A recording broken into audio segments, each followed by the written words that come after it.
Do you remember the first thing you ever tried to build? Yep, I do. So it was a remote controlled car.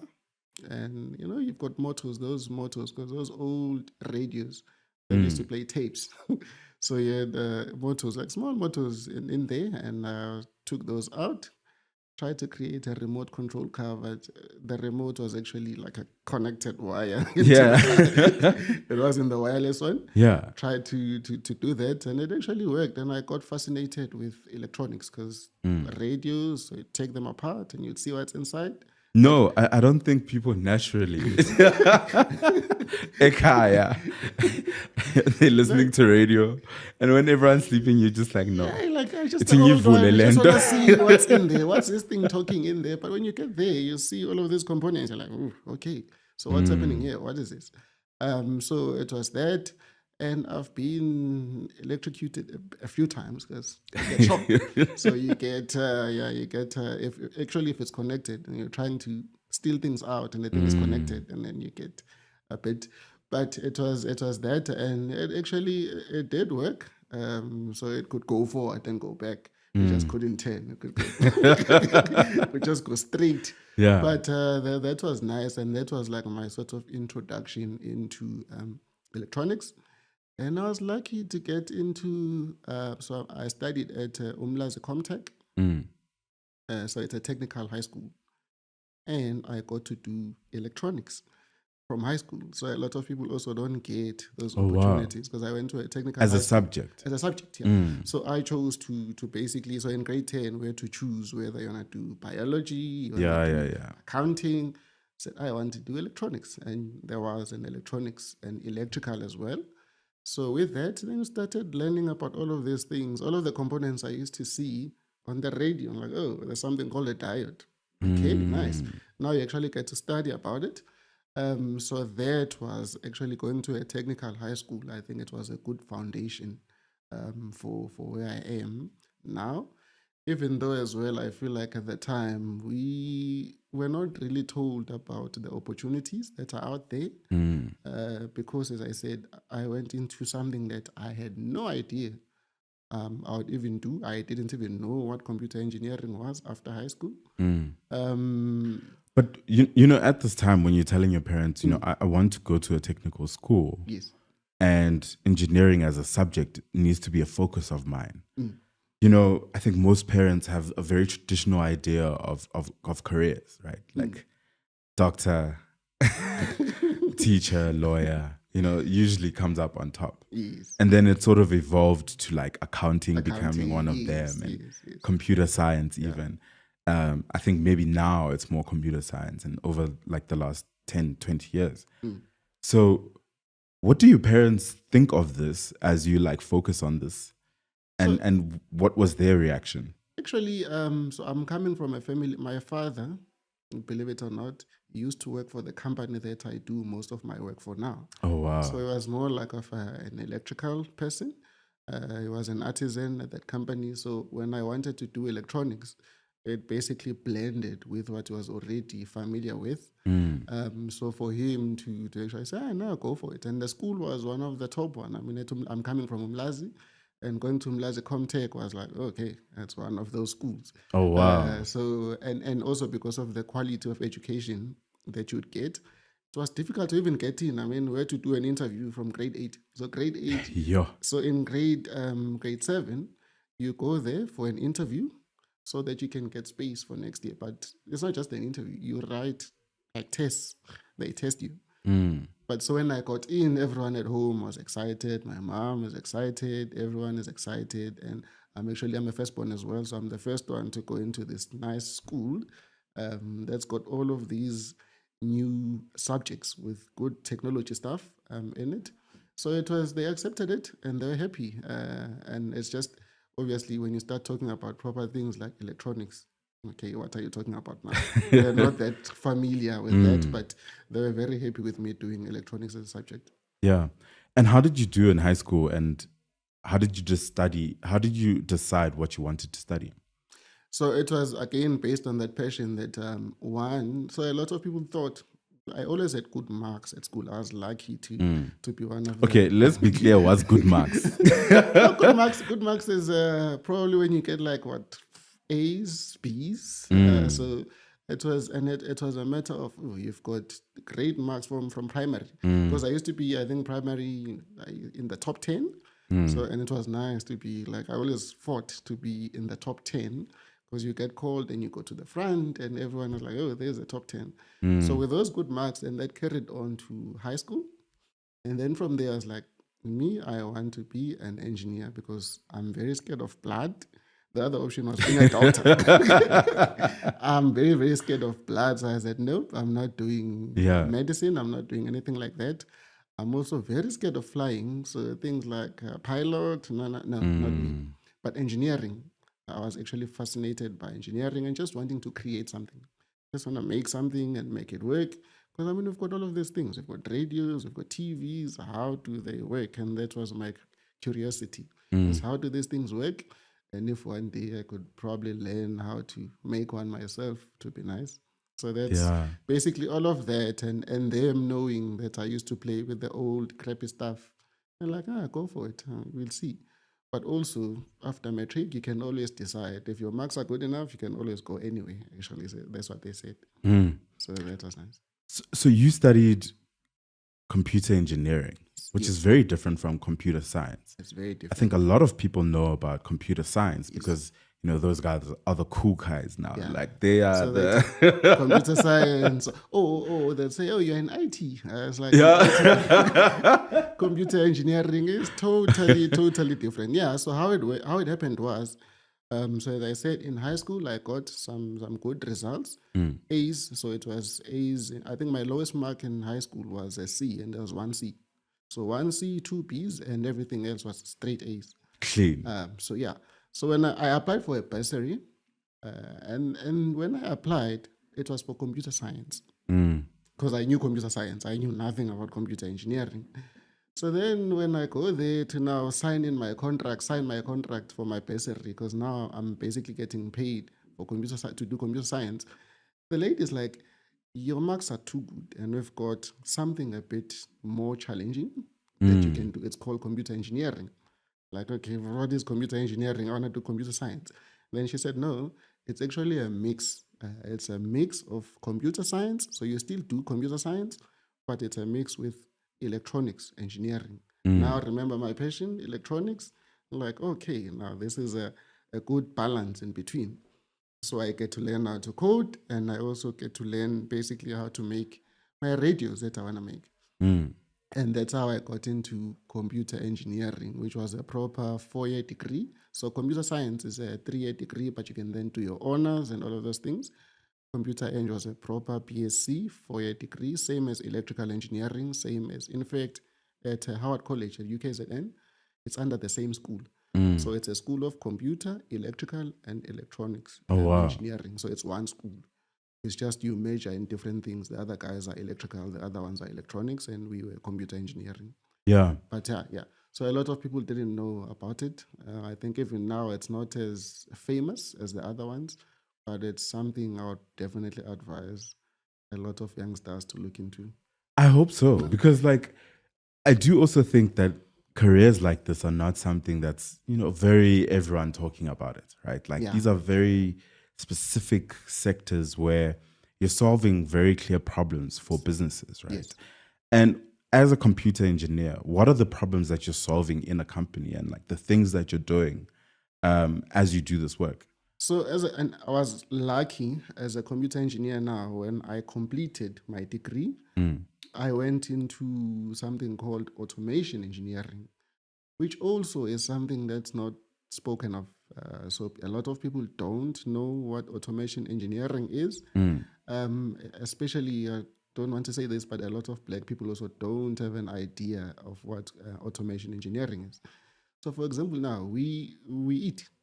The food we eat gets manufactured somewhere. So those manufacturing machines that you see making food, whether it's beverages, your cold drinks, or it's places, even places that make cars. So your BMW, you always see those robots that come in and they start picking things up. that needs to be programmed by an automation engineer. Yeah. It doesn't just happen. It needs to be coded by an automation engineer. And then you get operators that are then going to operate the plant. They don't need to know how to code or how to make it move the car from this conveyor to that conveyor, but they need to be able to, I'm starting the recipe, I'm starting the process, and everything is starting. And that's even in so I remember in computer engineering, there was actually one small course. It was automation that no one, it was an elective. No one even knew about it. But when I got out and I actually realized, yo, this thing was big, the amount of opportunities, because now, whether you want to go to SAP or Unilever, they use it. The juice that we drink, the water that we drink, because it's being pumped somewhere. So that water that's being pumped somewhere, there's automation happening there, making sure that the water comes to our taps, basically. Do you think that, you know, the lack of visibility about this, right? Like the work that happens is also because this is the work that's happening in manufacturing and grand scale manufacturing, or how the world works underneath, right? Whereas people just look at opportunities more on the surface. Yeah, so I think they do actually look at these things more on just on the surface. I mean, we, as you said, we used to teachers, we see them. So then it's very easy to say, oh, I want to be a teacher.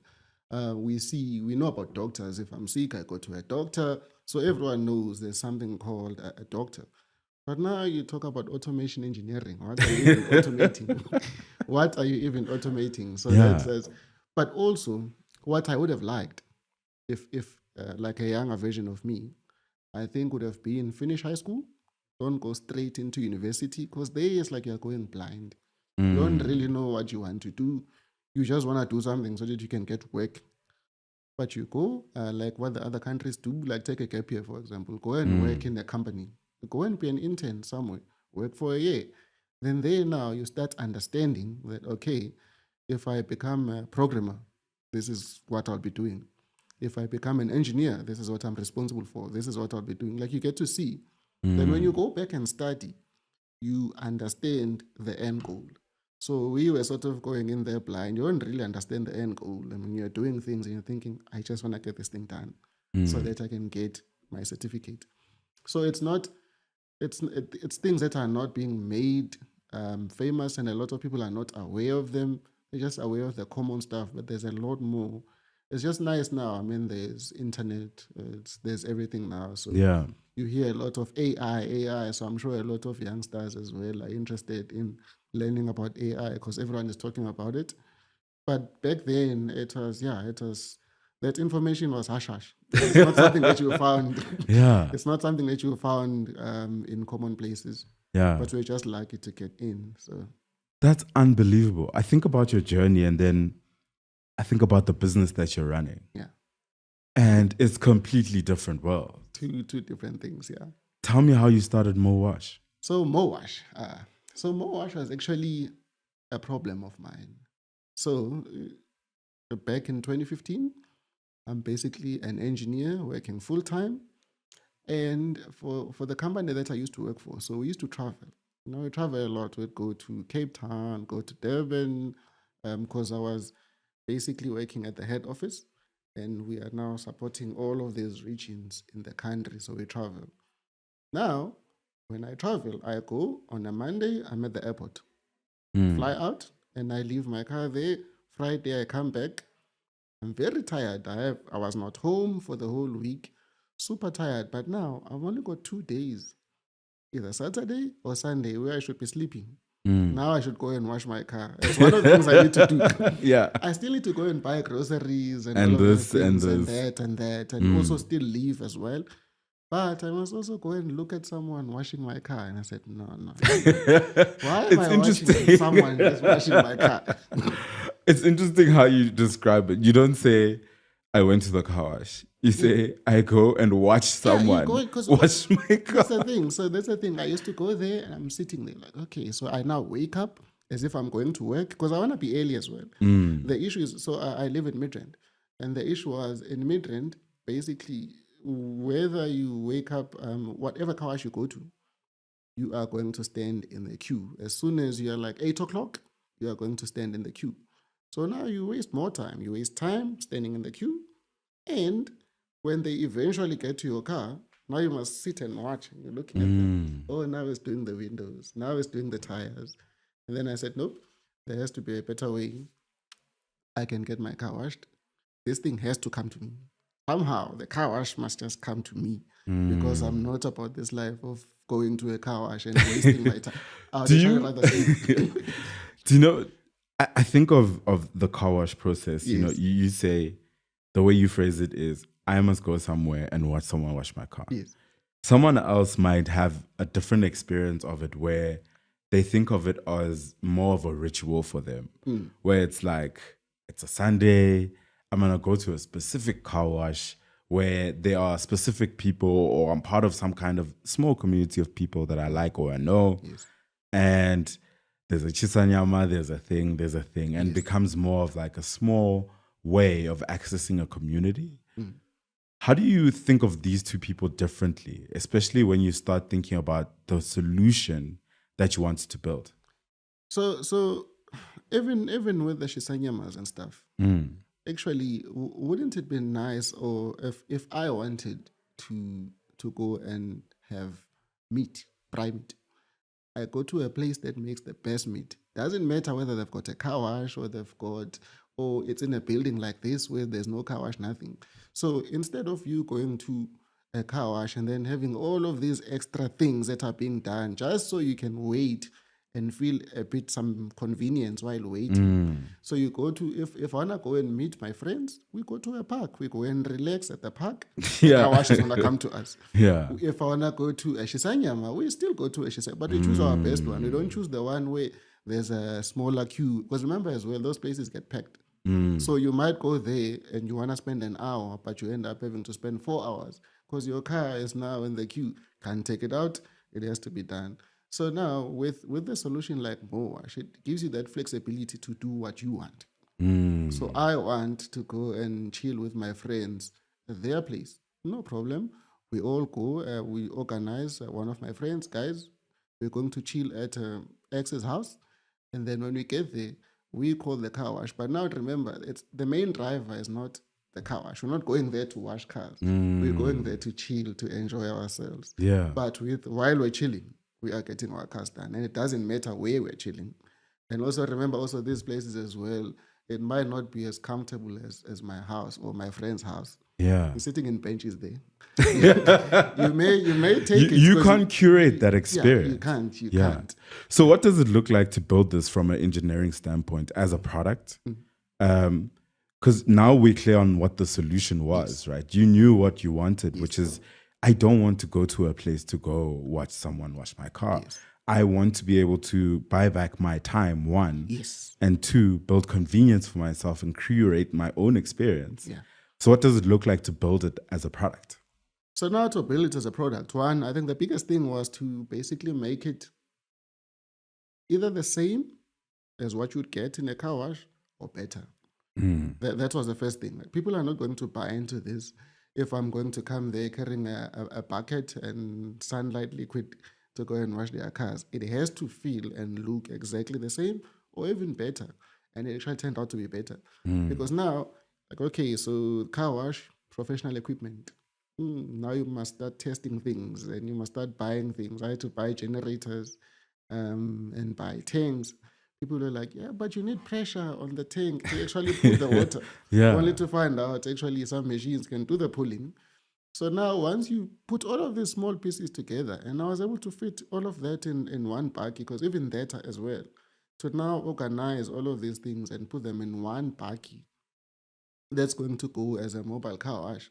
Because there was no mobile car wash back then. A lot of people saw the mobile car wash from Mowash when you started. There was no mobile car wash back then. That's why you'd see a lot of them started around 2018, 2019, the ones that you see now.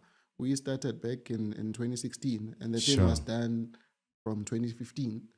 So now it was an engineering process, because you must get the right tools, you must deliver the right pressure, you need to make sure, because this guy, his car has got mud It doesn't want someone who's just gonna go and start wiping off that. You must proper pressure, remove it, make sure the solution works exactly as a car wash. And where it actually turned out to be a winner, if you go to a car wash, the guy who's washing is not really focused on your car. He's probably looking, oh, there's a queue of 20 other cars that he needs to do. And he's doing this one, but in his mind, he's looking at these cars in front of him.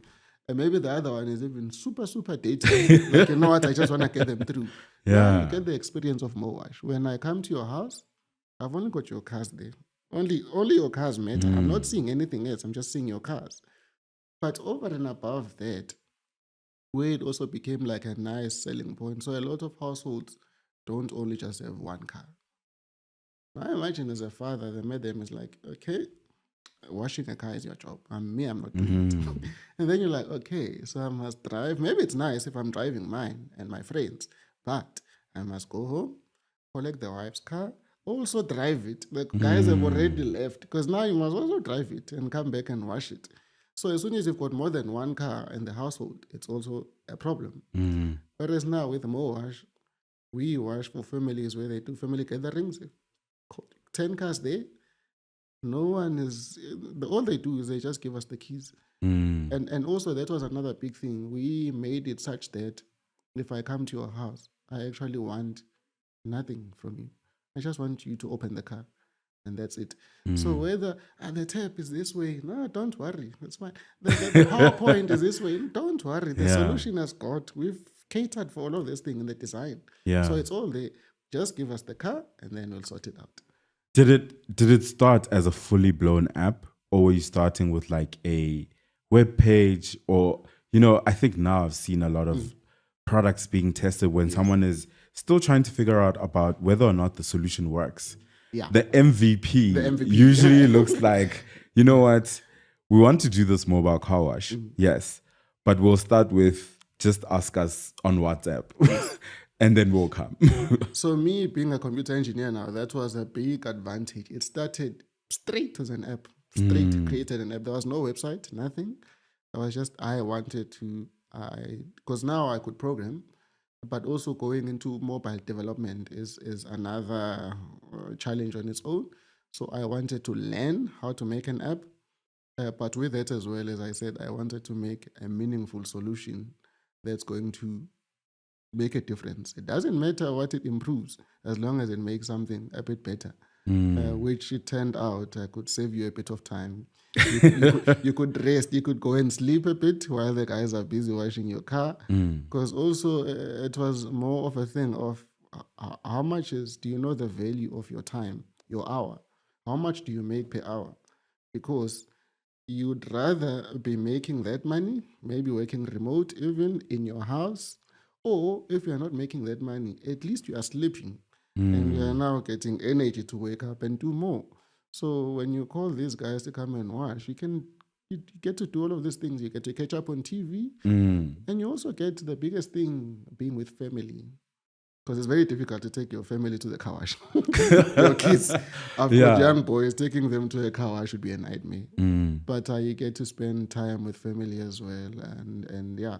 So it started long ago, way before I would even, I used to do some research. There's one big company in America. They got a lot of money, proper funding. And when I looked, they did mobile car washing as well. They started a year after us. Because on our website, it started as an app, yes. Remember, when people go to the app store, they can see the screenshots. So even if they can't download the app in America, but they can see. And then we had like a mini website thing. You're like, who's looking at our website in America? We're only operating in South Africa. What's happening? But yeah, so then they launched a year later. They got massive money in America. It's nice. I think they got 3 million USD within 3 months of launching. Build this exact same solution. Same thing, yes. Yeah. Same thing that does the exact same thing, the same way, all in a car as well. Obviously, with them having money, everything was fancier. Yeah. But it launched a year after us. Yeah. What did support look like for you? You've built this solution, it works. Yeah. It works very well. as an app itself, but also just the engineering of the solution itself, where you guys are coming and you don't need anything from me to provide the actual service. Yes. And people are actually using it and are able to do it.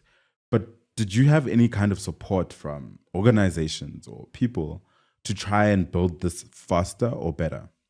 Actually, no. I'm sort of, which is also a bit of a downfall. I'm like a one-man show. It was a one-man thing.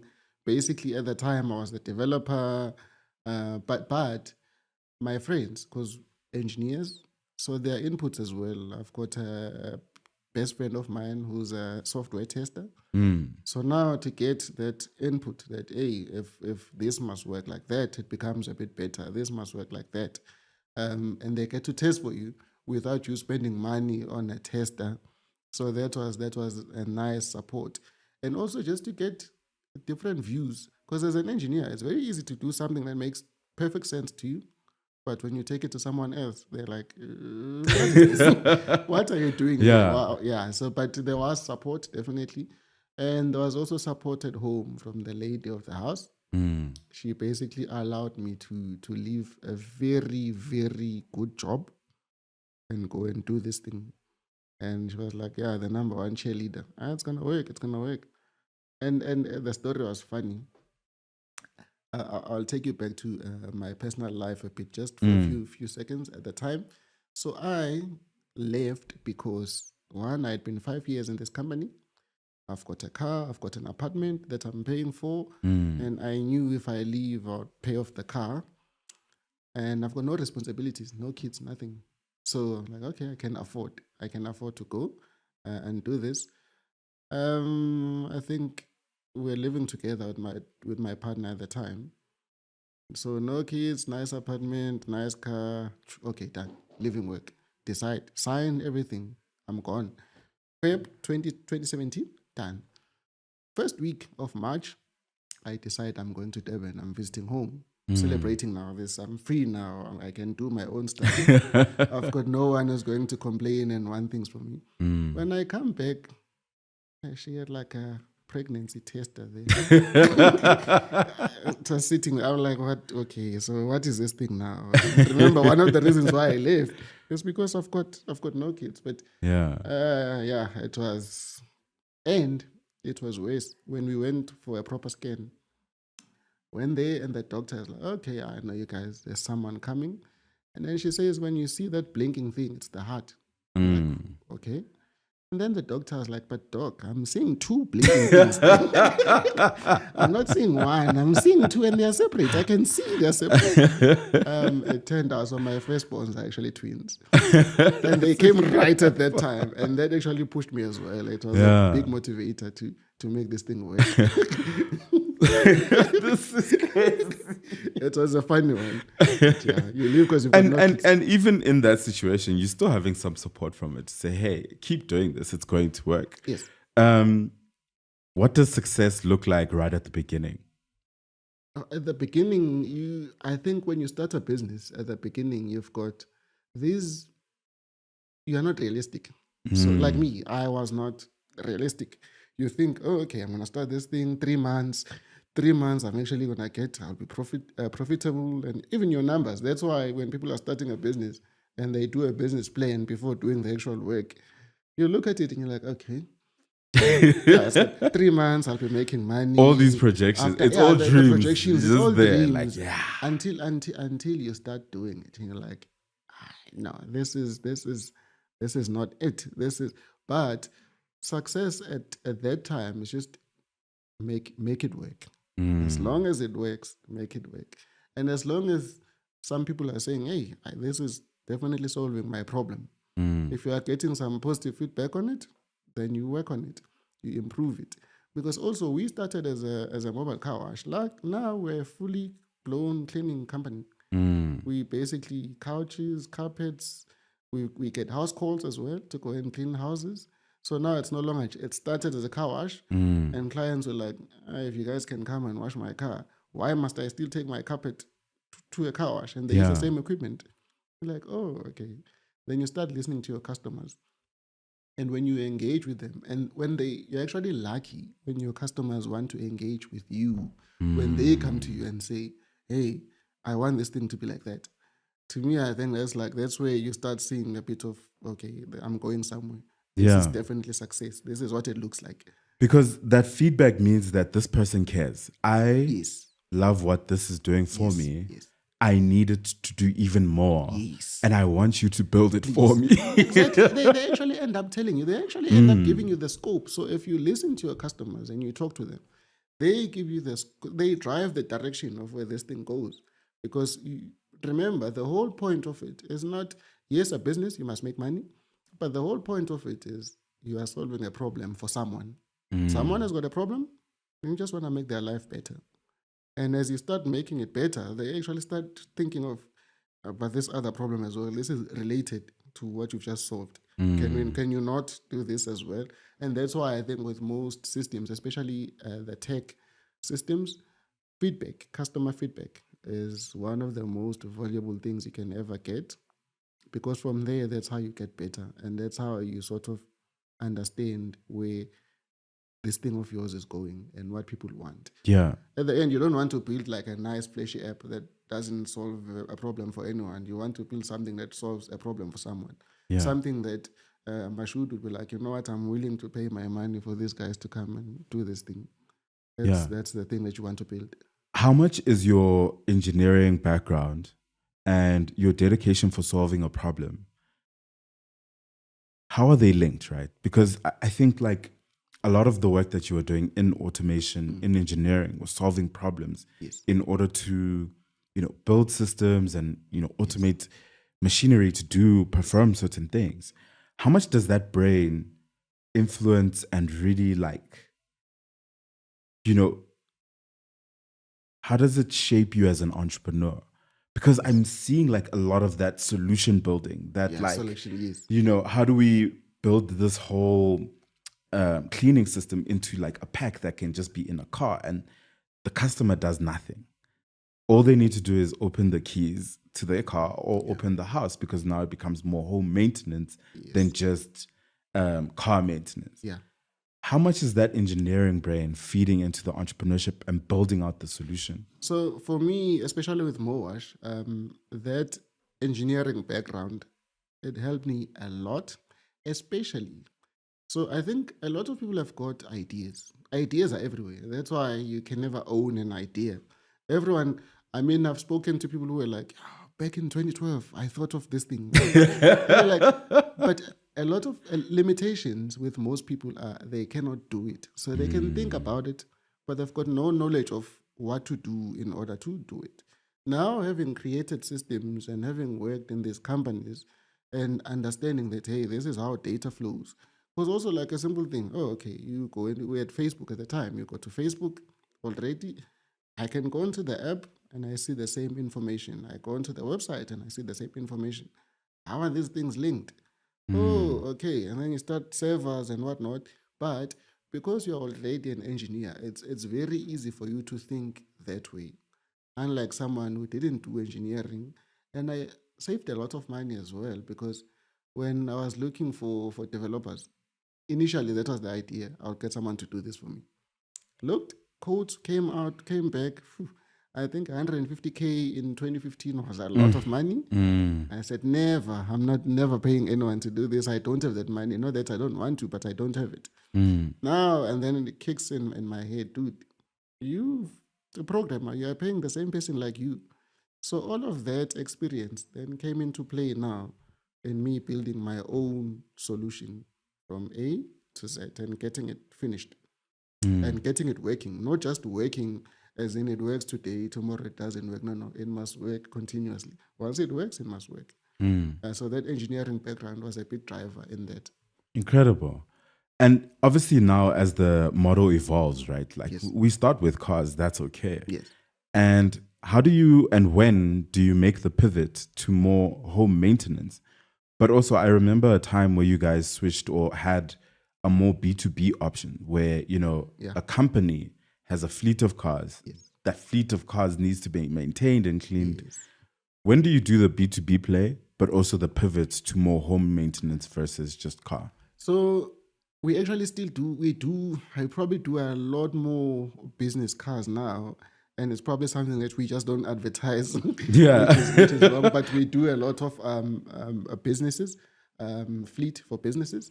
And how it worked was, so with our first corporate client, we were busy just going to customers. So for example, I come to your house and you are working for this company. You're a fleet manager. I don't even know. I come and I wash your car. Yeah. And then you call, okay, so who's the owner of this thing? It's Ayanda. You call Ayanda. Ayanda, I've got a problem. So when at work, when we have to wash our cars, it doesn't matter if the car wash is just outside the gate, as long as it's outside, because it's going to be outside of our premises. We have to, let's say we've got 40 cars. Now, the guy was like, we have to inspect each car going out, sign it off, and then you need to get someone who's going to drive car number 1, number 2, up to 40. And they must now bring them back. You pay this guy overtime. This guy has been working, and it's probably not one guy because we've got 40 cars. So when Mowash came, and again, your clients are driving you to where you're going, the private client is like, no, this thing, you guys can actually come basically and just wash in our premises. And we said, oh, yeah, it would work. It would actually, because also... So wait, is this a mistake? This is just someone... It's just a coincidence. Just someone like saying, guys, what you guys are doing, this is fantastic. I love it. Why can't you do it for the company? So then, because of that, and then we start, okay. And the big advantage for us, it was 2 advantages. If we go into corporate clients, we don't move anymore. Because remember, we're moving from car to car or cars to cars. Now we don't move anymore. There's no movements that needs to be done. All the cars are here in one place. And over and above that, so the movement, you waste a lot of fuel, but also your time. You know, those 30 minutes driving to the next client, you're doing more cars now. So you can do way more. And you only drive once, you get there and you do this car. So corporate clients are actually, they love that, because now the cars don't even need to be inspected. They are there. And also, because they do this thing via the system, they know exactly who's there, who's coming. There's all of that information is available to them. So even if things that disappear for whatever reason, if you go to a car wash, it's very easy for them to say there was a guy moving past and he went and he took 1, 2, 3. But if it's Mowash was here washing our cars, what happened? So it's very easy. So then the trust level as well between companies and us. But we took it a step further. So we're like, okay, we can wash for corporate clients that have got fleet. But now why not have Mowash as like an employee benefit? Where now someone who's working, at Checkers, at the head office there, they basically can, while they're busy working, because the cars are parked, they get their cars parked, and now okay, if I work at Checkers, one of the benefits is I get 2 car washes a month. That becomes like a nice thing. If I'm going to a wedding, I don't need to, I'm rushing out on a Friday so that I can go and wash my car because tomorrow I need to look nice. No, the car is going to be washed while I'm busy working. By the time I come out, it's looking clean. It's like magic. I don't even need to do anything. I just need to book on the app while I'm sitting on my laptop working. So now also we started approaching companies in that view to say, we want to wash not just your fleet that you own, but also for your employees. They can benefit a lot. They can save a lot of time. They can save the stress because whether he wants to go to a groove on Friday, he's not going to rush because now I need to go and wash my car, make sure I sit in the queue. All of that is basically doesn't exist for him. So that's why we get called a lot in companies. And the nice thing as well with companies, what we do, we make it cheaper. So then it works out for them as well. It's another plus for them. Because now when I come to your house alone, I'm going to charge you a bit of a premium because I'm driving just to you. But if I'm going to a place where I'm getting 15 cars, then you can cut the prices probably even by half. And everyone is happy. I still make my money. I saved on fuel. I saved on the time. And you, on the other hand, you paid way less than you'd pay. So it's a win-win for everyone. Yeah. The company has got employees that are less stressed. Because that's one of the things one less thing to worry about. Yeah. So when do you make that pivot to home care versus just car care? So home care, I think when COVID came, that was a big wake-up call as well. I think for most startups, for most businesses, it was, okay, so now how do you, we go to these people's houses. Because, I mean, you are washing their homes, and the guys, and the machine. So, for example, like an auto valet machine, it's the same machine that you use to wash. So the one that you wash seats with, it's the same one that you use to wash the couches. I'm like, okay, no, there's an opportunity in upholstery cleaning. So now in 2021, in 2020, sorry, after COVID, when we started doing more house calls, because that's when you got called a lot, because people are not going out. So now you're going a lot into these people's houses. And again, it was actually also requests from clients to say, guys, but try and get into this. And when I looked to modify the app from booking a car to now booking a couch, it's not that difficult. And I can make you book a car, a couch, and a bed all in one. So it was around 2021 when we started to pivot and go into now all of these other services that we could offer using the same setup. So the biggest thing was we don't really want to go and buy ladders and whatnot. We want to use the same setup to actually do a bit more. And we got into, that's when we got into home cleaning, which became big because it wasn't just homes, also companies, especially in December, it's a nice period for us. Companies are closing, they want to clean everything, everyone wants to be clean. It's also the festive, people want to clean. So you get a lot of house calls as well to go and clean. So yeah, it was around 2021, 2020, 2021, where we started going into that sector. And it's been great. So much so that we're adding more stuff. So now we're actually adding, we're trying to add more stuff. So one of the new things that we're going to add is laundry. So you'll be able to get your laundry sorted in there as well on the same app, same system. So, and same concept. We come, we collect it, we go and we clean it, we take it away. So you don't need to know anything. All you need to know is I've got dirty stuff, go and clean it, bring it to me when it's clean. That's all we do. Incredible, man. You know, the first time I engaged with you was, App of the Year, right? And I got to see your pitch, and you were sharing this insane vision to build out this thing, right? And solve this very clear problem for people. That problem started with cars. Now it's homes. It's also like solving a problem for businesses. And it's so incredible to see that journey, like, as you've gone through all of that. And a lot of it is customers just like giving you the feedback and saying, this is what I need. This is what I need. This is what I need. And you guys are also sort of coming up in this world and era of where people understand that they need to outsource certain part of their lives to customers or to businesses that are solving those problems for them. And whether you think about it in an Uber sense, where it's like, you used to need to drop off your child everywhere. Or, where now you've got more apps and problem solving happening with products, right? Do you guys think about which space you play in terms of whether it's like a marketplace versus, say, a gig economy sort of thing?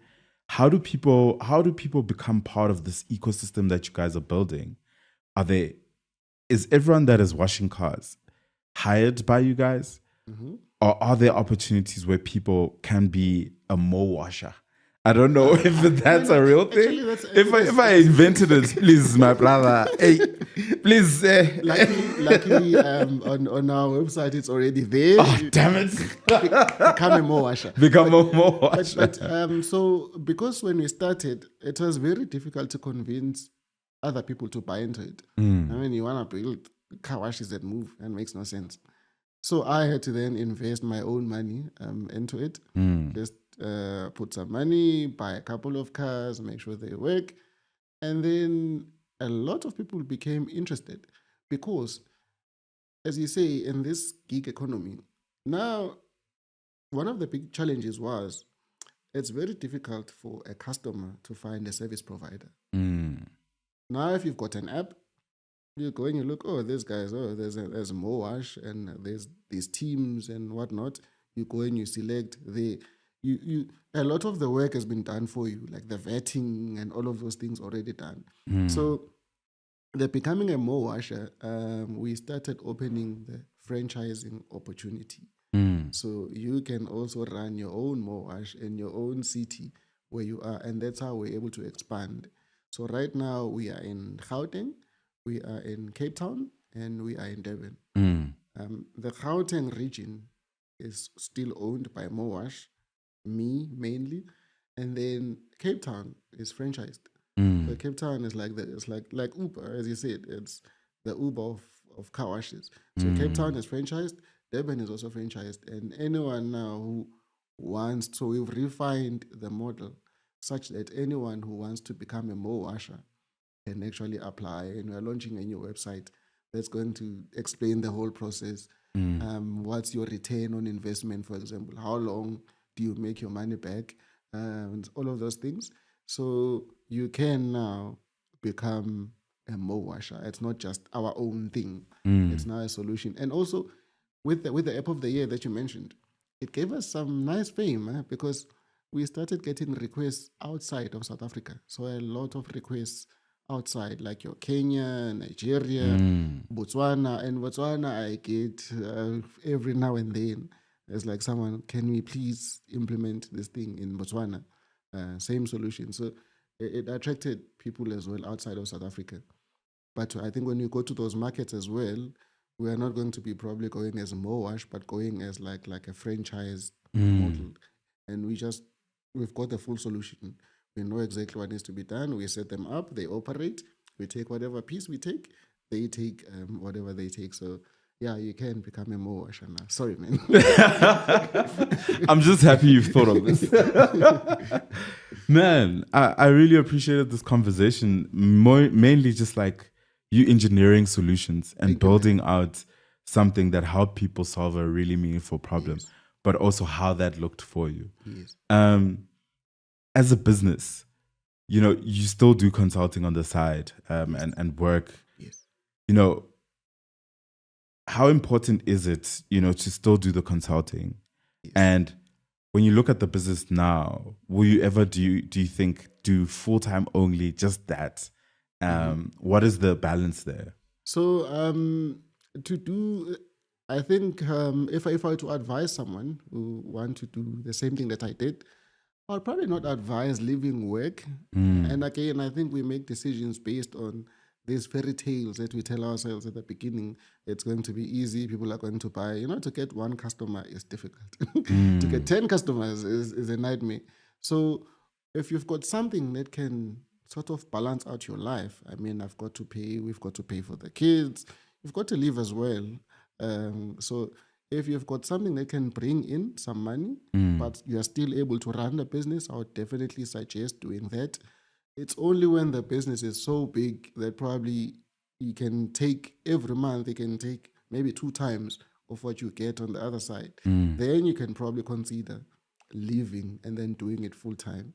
But to go and do it full time, because it doesn't matter. There's no formula. I actually read a book. It's called How to Build a $1 Billion App. Oh wait, I've read that one. Yeah, I know that one. So that might be the first book I ever bought around entrepreneurship. How to build a billion. But the nice thing I got from it, was they said even the best apps will take about 11 years to get to $1 billion status. So it's not something that's going to happen next year. And when I got that book, actually, it opened my mind. I was like, oh, okay. When things are slow, it's not like they are slow because, okay, this is it, we are done. It's just the path. The road is basically like that. Sometimes there are ups, sometimes there are downs. And if you can get something that can balance things out, like in my case in consulting, then definitely do it. But still make sure your baby is your priority. Yeah. And it must grow. Yeah. You've made all these pivots and grown at different paces. Yes. What do you hope the future of Mowash will be? So the future of Mowash, I actually hope it's us going global.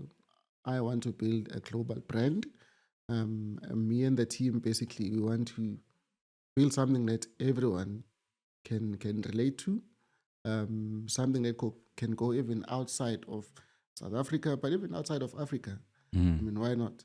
You can take it to America and let them use it as well. They're already looking a lot and they're already checking our stuff a lot. But it's to build a global brand, and that's basically relatable to everyone. I mean, cleaning, we clean a lot of things, even car seats. It's nice now when your baby makes the car seat dirty. They'll be like, yeah, don't worry, Mowash will come. That's how my boys say it. Yeah. They would make the car dirty and be like, Mowash is going to clean it.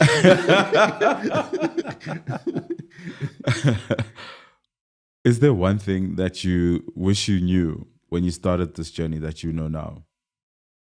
One thing that I wish I knew would probably be, again, that it's not a smooth ride. I think if you go with that mentality, you get tired too quickly. It's not smooth. Starting a business, we only see the guys that are now driving the Ferraris, and I think we see the end point. We don't see the journey. We just see it's like now they're there. Those guys are millionaires. They are there.